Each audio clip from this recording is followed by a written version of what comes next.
Bueno, pues muchas gracias por la invitación del compañero Castro, del compañero de Poder de Bases, para estar aquí con ustedes. Saludo a las personas que están aquí de manera presencial y por supuesto a todos los que nos siguen vía remota, compañeros latinoamericanos.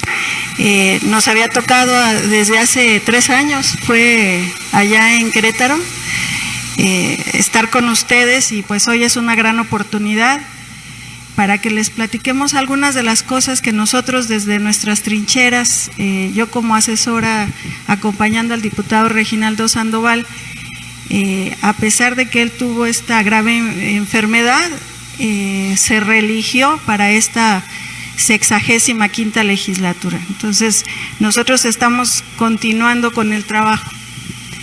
Y les platico que cuando escuchábamos la Cuarta Transformación, la primera tarea que nos tocó es ¿qué es la Cuarta Transformación?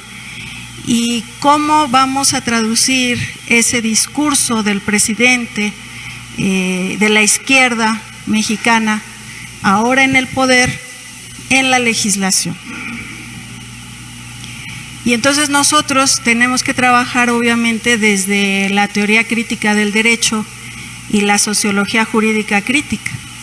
¿Y qué nos dicen estas ramas importantísimas, tanto de la sociología como del derecho?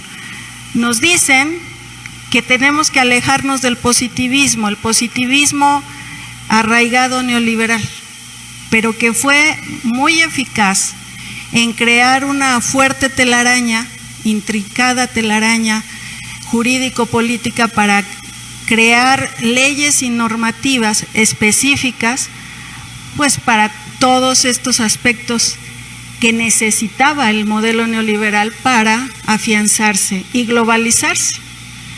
¿Y qué es esto, no? Bueno, cómo lograr la desregulación del Estado, el empequeñecimiento del Estado para privatizar, y que nosotros lo vimos en el ámbito educativo con mucha claridad, ¿no? El despojo de los derechos laborales de los trabajadores. Todo eso se realizó con un modelo positivista de derecho muy eficaz en toda una serie de leyes del marco jurídico, a partir del texto constitucional hasta las normativas en la Secretaría de Educación Pública, ¿no? Ley General de Educación y las leyes secundarias. Bueno, el Partido del Trabajo fue el único partido en la 64ª legislatura, en la legislatura pasada, arrancando con la Cuarta Transformación, que presentó iniciativas al artículo 3º constitucional y a las leyes secundarias, principalmente abocados a derribar todo este entramado jurídico totalmente complejo, porque fueron agarrándose de toda la normativa pues para impedir que los trabajadores tuvieran sus derechos, ¿no? Hacer un estado de excepción totalmente violatorio de los derechos humanos, de los tratados internacionales y de la propia Constitución, pero tan bien hecho pues que era imposible decir que no era viable.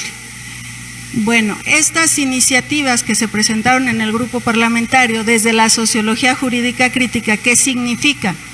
Significan que las leyes no pueden estar alejadas de las personas y de los contextos que viven en el día a día y que requieren de unas leyes para lograr justicia social, que es un poco de lo que hablaba el diputado Reginaldo. Justicia social significa que se requiere para que se cierren las grandes brechas de desigualdad. Entonces estábamos en un estado genocida, en un estado violatorio de los derechos humanos de las personas con las menores condiciones económicas, las personas con discapacidad. Entonces tuvimos que platicar y trabajar de la mano de maestras, de maestros, de personas con discapacidad, con los pueblos indígenas, realizar una serie de foros que al final se convirtieron en los únicos foros de consulta verdaderos que se dieron, porque en otras instancias pues era un tema de lucha política que no abonaba a la verdadera cuarta transformación y que desde nuestra percepción tenía que conducirse a partir de la educación para que se dieran los cambios radicales que se necesitaban en el país, ¿no? Para salir de la pobreza, de la marginación y de una desigualdad rampante que, al igual que otros países latinoamericanos, es el resultado de un modelo económico y de políticas neoliberales, de un modelo capitalista con políticas neoliberales, que es el modelo pues de la explotación, es el modelo de los no derechos, ¿no? Y entonces nos dimos a la tarea de hacer estas iniciativas, que desafortunadamente fue muy poco lo que se logró que se quedara, fue una lucha encarnizada con la derecha, como todos ustedes saben, y pues ante la promesa del presidente que las maestras y los maestros iban a ser reivindicados en sus derechos, también hubo poca movilización, eso no ayudó, los maestros y las maestras confiaron plenamente que las cosas se iban a dar y por lo menos desde mi trinchera yo fui muy clara en denunciar que el estado de excepción no se estaba quitando, no se estaba eliminando, que se suavizaba un poco, pero que seguía la evaluación punitiva. Eso lo dije, lo mencioné muchas veces en foros, en la Secretaría de Educación Pública, en espacios en donde participaba el diputado. Y también vislumbramos que iba a haber consecuencias muy fuertes por no haber consultado a los pueblos indígenas sobre las nuevas leyes de educación y a las personas con discapacidad, como lo mandata el marco jurídico internacional y el marco jurídico nacional. Y eso que nosotros planteamos y que vimos, y aquí mencionaron a la ex diputada de La Piña, que junto con el senador Rocha impusieron en los estados de la República una ley machote, precisamente para que quedara en todas las entidades la evaluación. Pero ahí viene una gran oportunidad que gracias al trabajo que se realizó, quedó en la Ley General de Educación ciertas redacciones que fue desde la lucha, no quedó todo lo que quisimos, que dice que las evaluaciones serán de acuerdo al contexto local y regional. ¿Eso qué significa? Que no vamos a volver a la estandarización y no podemos volver a permitir la estandarización. Entonces, cada entidad tiene que construir, porque no existe, y eso es la invitación a que cada uno de ustedes en sus entidades sigamos en la lucha para decir, construir desde nuestra experiencia en cada entidad a qué se refiere el contexto local y regional de la educación, para que cuando nos digan que nos van a evaluar y que esa evaluación no es y no debe ser punitiva, simplemente para el mejoramiento, como se menciona, el mejoramiento continuo de la educación, digamos, sí, pero tú a mí no me puedes aplicar un examen estandarizado porque ese examen no toma en cuenta las particularidades ni el contexto. Y esa es la sociología jurídica crítica. No puedes establecer leyes universales porque entonces estás en contra de la pluralidad, diversidad y multiculturalidad de nuestro país. Bueno, más aún, ustedes han trabajado sus proyectos alternativos educativos y también quedó especificado en las leyes que los niños, las niñas, los normalistas tienen que ser evaluados de acuerdo a ese proyecto alternativo que ustedes le van a tener que decir junto con los legisladores. ¿Qué es el contexto local y regional? Bueno, pues mira, en Morelos el contexto local y regional significa que tienes que tomar en cuenta a estos pueblos indígenas, significa que tenemos tantas personas con discapacidad, significa que tenemos que tomar en cuenta estas asignaturas o no asignaturas, si el trabajo que se está realizando ya no es bajo estos preceptos de competencias como estaban establecidos, y que si nosotros no los derrumbamos de raíz van a seguir apareciendo. ¿Cuál es el problema, por ejemplo, que tienen actualmente los normalistas que van egresando y que de acuerdo a la ley tienen derecho a una plaza? Después, al ser una actividad de Estado, fundamental de Estado, un trabajo de Estado, ¿qué pasa con esta UCICAM que les dice los normalistas que van saliendo tienen que evaluarse? Y entonces tenemos ahorita, ya vamos para casi 4 generaciones detenidas porque sencillamente no se ha trabajado, no se ha aplicado, no se han hecho los colectivos pedagógicos. Y lo platicamos ahorita con el maestro Castro. Desafortunadamente la pandemia sí nos desarticuló, sí nos separó y no hemos seguido trabajando con continuidad y con fuerza este trabajo, que ya quedó en las leyes, pero si no nos articulamos, entonces van a seguir saliendo normalistas, por ejemplo en Michoacán, para educación indígena, que les aplican exámenes estandarizados y les dicen es que no pasas tu examen. Pero no hay otra forma, necesitamos diseñar las asignaturas para tener maestros de educación inicial, maestros de educación especial, maestros de educación indígena. Todas esas cosas, por eso les digo, no podemos estar desvinculados de las y los legisladores. Las y los legisladores que tienen que estar pensando a futuro, al momento de escribir las leyes, tienen que estar pensando al futuro, cómo va a impactar esa ley en 3, 4, 5, 6 generaciones. Y otra cosa que brevemente les quiero mencionar, que nosotros también anunciamos que las leyes de educación estatales que provenían de la ley Machote se iban a caer por resultar anticonstitucionales, ¿no? Ahorita ya llevamos 14 leyes estatales de diferentes estados que se vienen abajo desde la Suprema Corte de Justicia de la Nación, y una de las leyes que hemos estado ahorita trabajando muy de cerca es la del estado de Michoacán.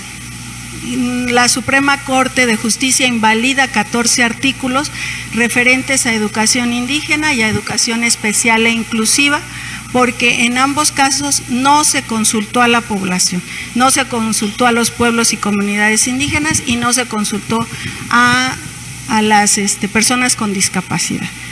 ¿Qué les menciono yo a ustedes como profesores, profesoras, luchadores sociales?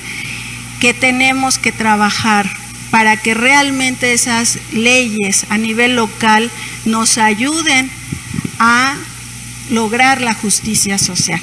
¿Qué es lo que está pasando? ¿Qué vio la Suprema Corte de Justicia al analizar la ley de educación del estado de Michoacán, de Nuevo León, de varios estados, son 14 hasta ahorita, incluyendo la Ley General de Educación?